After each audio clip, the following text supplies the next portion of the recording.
Inquiétude. Inquiétude parce que ça fait peur, quoi.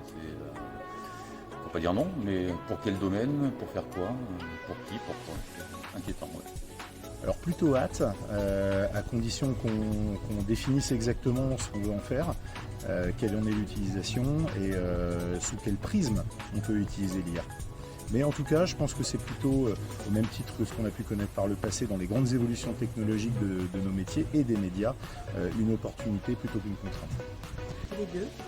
Hâte parce que je suis assez pressée de nature et que ça m'intéresse. C'est un sujet que je ne maîtrise pas encore beaucoup, mais c'est très très intéressant. Réticence parce qu'on a toujours un petit peu peur de ce qui est nouveau. Donc j'attends de voir, je trouve que ça se développe à une vitesse astronomique et ça me faisait moins peur que ça me le fait aujourd'hui.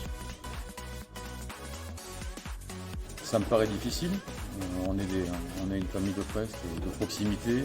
Effectivement, techniquement, on peut imaginer qu'une intelligence artificielle va corriger, remplacer un secrétaire de rédaction, mais est-ce qu'elle va savoir si monsieur un tel est important, pas important, est-ce qu'il faut valoriser, est-ce que le territoire est important, est-ce qu'il faut squeezer ça non, je pense que non.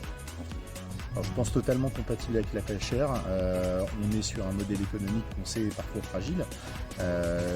L'IA peut représenter une opportunité de maîtrise des charges. Moi, je pense que c'est compatible. On a plein de choses aujourd'hui que l'on fait faire par des collaborateurs qui ne sont pas forcément valorisants pour eux. Je pense à tout ce qui est agenda. Je pense qu'une intelligence artificielle peut facilement aller récupérer des infos de loisirs sorties très vite. Et puis, nous, ça peut nous permettre de faire autre chose. Sauf que ça, il ne faut pas en avoir peur forcément. C'est-à-dire que non, parce qu'autrement la démocratie sera certainement en danger. Voilà.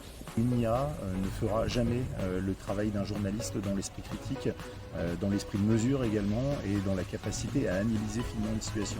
L'IA va restituer en fait un catalogue de données et ce catalogue de données, ça peut être très intéressant sur de la petite information, par exemple du carnet, par exemple de l'information d'agenda, mais certainement pas remplacer un esprit critique bien fait et bien formé.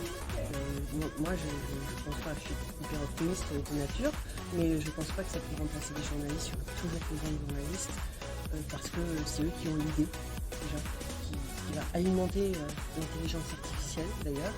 Donc on sera toujours à la base, plus en PHR d'ailleurs, parce qu'il n'y a aucune info qui ressorte si le journaliste de PHR n'est pas là pour ça.